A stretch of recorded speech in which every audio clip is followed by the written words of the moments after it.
Hello, my friends. Today I'm going to talk about Rahu and Ketu and their importance in Tantra. Rahu is purely about your worldly desires and the intelligence to exist in this worldly system. And Ketu is purely removal of those desires through fulfillment procedure.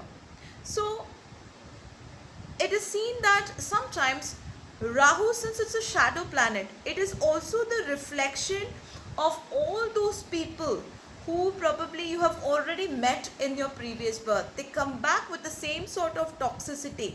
It's like a beginning of that new pattern again in this birth, which you have probably left in your previous birth. And Rahu helps you in seeing the reality of that toxicity that you're facing during the Rahu phase. Hence, Rahu is also associated with Ma Durga. So they say that, if you want to annihilate and like overcome the Rahu phase, you must worship Rahu, because you must worship the Devi of Rahu, which is Chinnamastika or Ma Durga.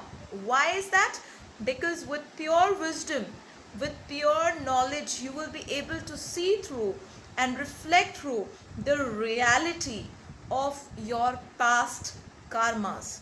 So Rahu helps you in beginning that karmic phase which you have left behind in your previous birth.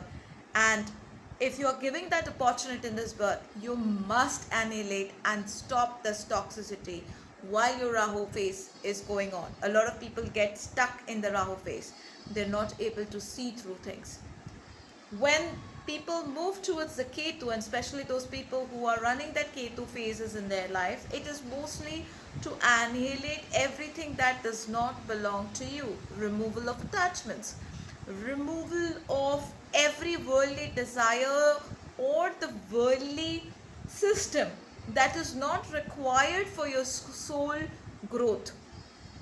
So especially for those people who and especially in Tantra, first, it is said that if your Ketu is in the 12th house, it purely indicates Mahadev. It purely indicates Mahadev, and Mahadev is all about annihilation of Maya. So when we talk about Mahadev, we know that he speaks about Vairag. He speaks about completion of a cycle. So Rahu will introduce you to the cycle, that pattern of your previous birth, and Ketu will finish it.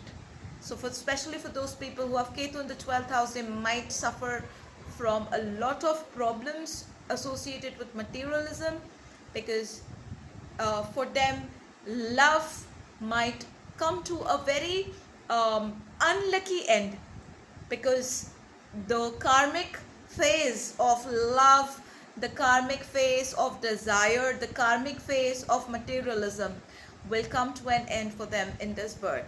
The movement is more towards liberation. The movement is more towards Mahadev, and hence it is very difficult for, especially for those people with Ketu in the 12th house.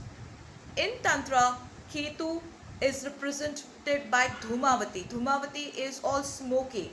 The smoke that comes from the cremation ground.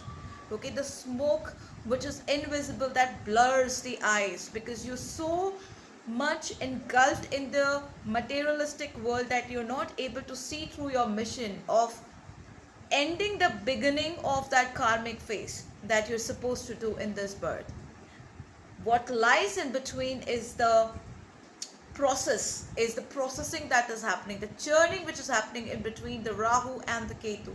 So you are somewhere in between both the shadow planets. One is which introduces you to your past karmas, and the other is which ends that karmic phase for you. And you are somewhere in between, trying to balance. And how do you balance? You balance this with the help of knowledge. You help yourself with the power of stability. One is Jupiter and the other is Venus.